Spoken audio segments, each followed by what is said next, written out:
추석 연휴를 앞두고 벌초나 성묘를 하시는 분들 많으시죠? 야외 활동이 잦아지는 가을철에는 진드기에 물리지 않도록 주의해야 하는데요. 가벼운 피부 발진이겠지 하고 방치를 하면 생명까지 위태로울 수 있다고 합니다. 그래서 오늘 닥터헬스 시간에는 쯔쯔가 무시병에 대해 알아봅니다. 순천향대학교 서울병원 가정의학과 조현 교수와 함께합니다. 어서 오세요. 네, 안녕하세요. 네, 이 쯔쯔가 무시병 이름이 생소해서 찾아보니까요. 쯔쯔가가 일본어로는 질병을 뜻하고 무시는 벌레라는 뜻을 갖고 있대요. 그러니까 벌레에 물려서 생기는 병인 것 같은데 구체적으로 어떤 질병인가요? 네, 맞습니다. 보통 이제 가을철 특히나 이제 9월에서 11월 달에는요. 가을철 3대 열성 질환에 가지고 3가지 질환이 유행을 하거든요. 네. 그래서 뭐 쯔쯔가무시, 유행성 출혈약, 그다음에 렙토스피라증이 이제 유행을 하게 되는데 이름이 되게 생소하시잖아요. 네. 그래서 이제 이 병들 같은 경우는 진단만 잘 되면은 이제 초기 치료가 좀 잘 되는 병인데 이제 보통 이제 일반인 분들 자체가 의심을 못 하시기 때문에 이제 진단이 늦어진다든지 해가지고 합병증이 발생을 하면은 사망에 이르기까지 하는 이제 중요한 질환입니다. 심하면요. 네. 근데 이 중에서도 이제 쯔쯔가무시병 같은 경우는 한 90% 정도를 이제 차지하고 있고요. 그다음에 매해 한 8천에서 한 10,000건 정도 보고가 되고 있습니다. 네. 그리고 이제 쯔쯔가무시병 같은 경우는 오레인티아 쯔쯔가무시라는 이제 균에 의해서 이제 발생을 하게 되는데 얘가 이제 어디서부터 유입이 되냐면 이 균에 감염된 찐득이 유충이 이제 사람 피부에 붙어가지고 이제 물고 난 다음에 이제 체액을 통해 가지고 이제 인체에 침투해 가지고 발생을 하게 되거든요. 그래서 이제 보통 우리나라 전역에서 이제 발생을 하게 되고요. 이제 대신에 중요한 거는 타인으로 감염될 우려는 없습니다. 전염은 없고요. 네. 예, 그렇군요. 쯔쯔가무시, 그러니까 무시했다가는 사망까지는 무시무시한 병이다. 네. 이렇게 볼 수 있을 것 같은데 네. 진단이 늦어지면 합병증이 유발되고 그로 인해서 사망까지 갈 수 있는 건데 네. 특히 가을철에 좀 흔한 질병으로 들었습니다. 왜 그런 건가요? 왜냐면은 일단 이 찐득이 유충이 막 활발하게 활동하는 시기 자체가 이제 우리나라에서 9월에서 11월이고요. 네. 이 시기에 맞춰서 이제 우리들도 이제 야외 활동을 많이 하게 되거든요. 가령 예. 예를 들면은 명절을 맞아서 이제 벌초를 하러 가신다거나 뭐 성묘를 하러 가신다거나 그런 경우도 있고요. 그다음에 농촌 같은 경우는 이제 산에 가셔가지고 뭐 열매를 따신다거나 아니면 이제 나물이라든지 이제 각종 뭐 수집 활동을 하시거나 그다음에 이제 수확의 계절이기 때문에 예. 이제 농촌 지역에서 이제 많이 발생을 하고 있고요. 이런 또 야외 활동이 증가가 되게 되면은 아무래도 이 진드기 유충에 좀 노출될 확률 자체가 많아지기 때문에 이 시기에 특히 유행하고 있습니다. 그렇군요. 네, 아니, 추석도 얼마 안 남았잖아요. 예. 명절 연휴 앞두고 뭐 성묘 네. 가시는 분들도 계시고 벌초 가시는 분들도 계실 텐데 특히 조심을 하셔야겠고요. 이 쯔쯔가무시병에 걸렸다는 걸 알 수 있는 증상이나 자가 진단법이 있을까요? 일단 가장 중요한 거는 이제 야외 활동을 하고 나신 다음에 2주 이내에 갑작스럽게 이제 열이 나는 경우는 한번 의심을 해보는 게 좋습니다. 예. 왜냐하면 보통 찐득이 유충이 물린 다음에 보통 한 최대 한 3주 정도의 잠복기를 가지긴 하거든요. 근데 보통은 10일을 전후로 해서 이제 발열이 생기게 되고요.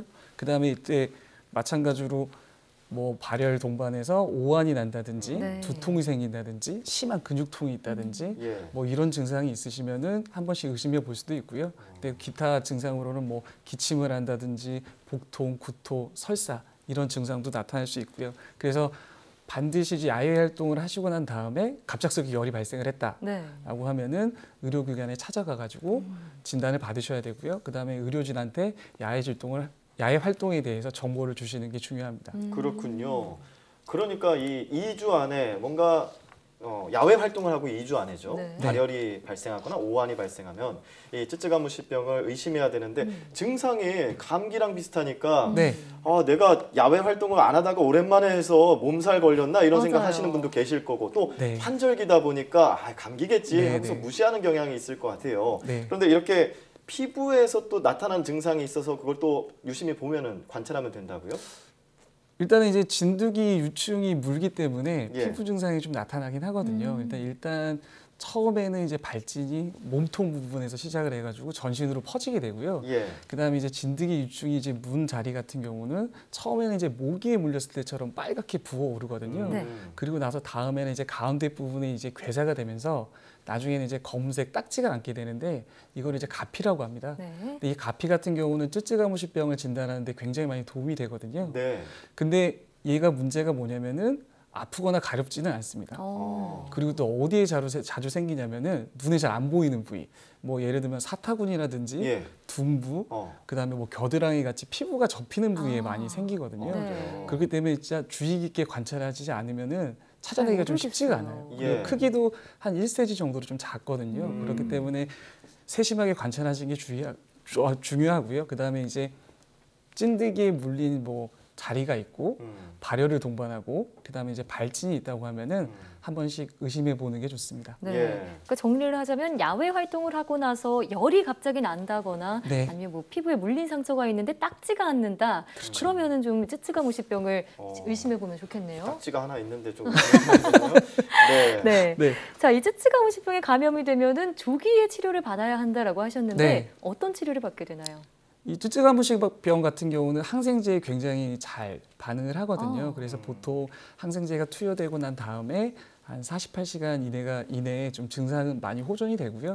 그다음에 지속적으로 항생제를 투여하고 네. 2주가 지나게 되면은 이제 거의 치료는 이제 완료가 됩니다. 네. 근데 이제 이런 경우는 이제 조기에 치료한 경우고요. 뭐 네. 치료가 늦어진다든지 아니면 일부 케이스에서는 이제 심각한 합병증이 좀 발생할 수 있거든요. 예. 어떤 예를 합병증이었죠? 들면은 폐렴이라든지 네. 뇌수막염 같은 합병증이 발생을 하고 이렇게 되면 좀 사망에까지 이를 수도 있습니다. 네.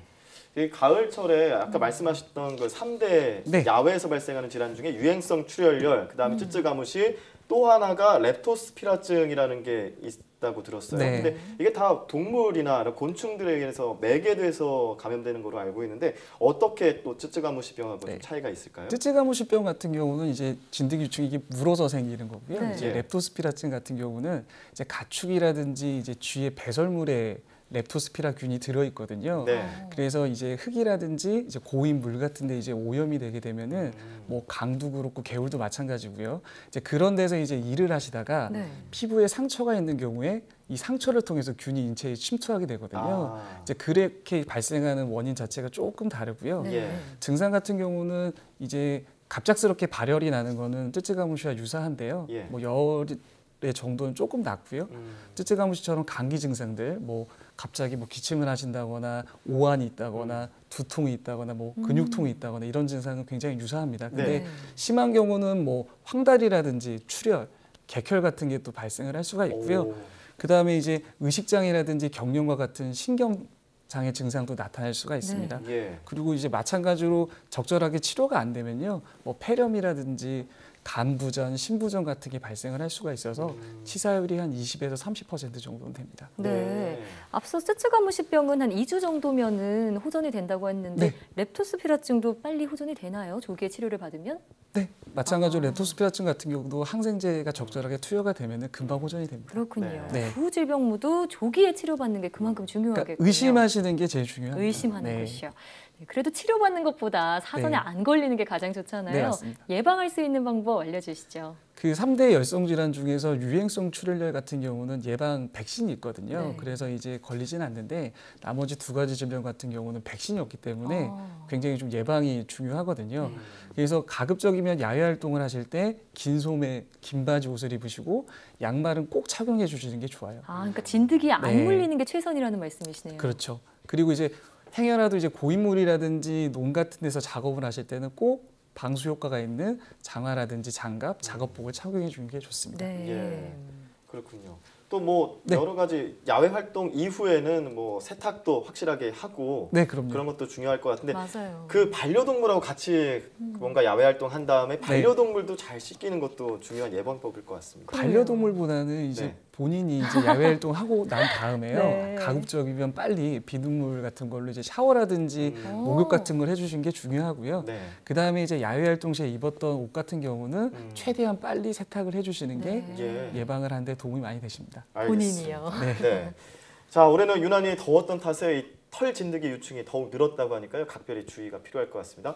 지금까지 순천향대학교 서울병원 가정의학과 조현 교수와 함께 이야기 나눠봤습니다. 오늘 말씀 고맙습니다. 고맙습니다. 감사합니다. 네.